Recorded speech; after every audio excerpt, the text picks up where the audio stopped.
concerns from the people we lead, because we are representatives of the people. Speaker, it is clear that this Ebola is rare and fatal disease. And common sense will dictate that if this disease starts in a particular place, it will be natural that you just contain it where it has started. I want to ask the Cabinet Secretary. He has said that the government of Kenya and the government of the US signed an agreement way back in 2015. And in 2019, there was corona, which was a global problem. We didn't see the US come out the way they have come out now to construct a corona isolation center or a center to help the corona people who are infected by corona in Laikipia or anywhere in this country. And if they have, probably the Cabinet Secretary can tell us. About this Ebola thing, I want to ask the Cabinet Secretary.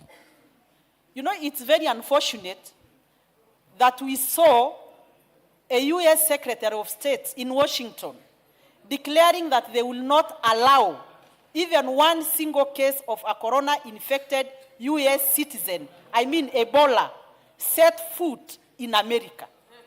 So if they're infected in Congo, they will not take them to treat them in America.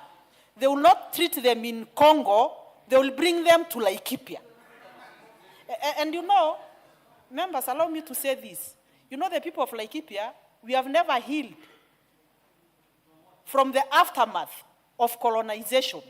We still feel that even today we are still being colonized because half of our land went to the British colonizers and it later on went to their citizens, and we have never regained a single inch of the ranches they took from us. And now they want to bring corona. And you know, I mean Ebola. And you know, I'm just saying because I represent people who are concerned that if Americans are to be flown to Laikipia Air Base to be treated there, what happens if this disease, God forbid, you know, leaks out and probably people around Nanyuki are infected by Ebola? Will the American government take charge and treat the Kenyan citizens the way they would like to treat the American citizens?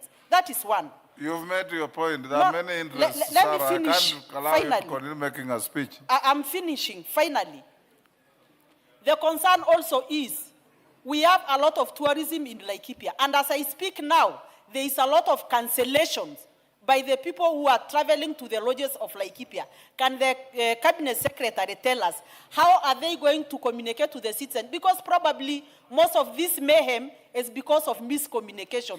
Whose message is it that the citizens are getting miscommunicated by people who are not in authority to give that information to them? Why should the people who are in authority didn't give the correct information to the citizens of Kenya and the citizens of Laikipia? Thank you, Sarah.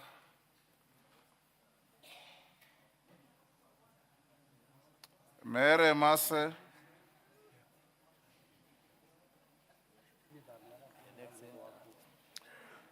Avoid the temptation to make speeches. Ask questions. Thank you.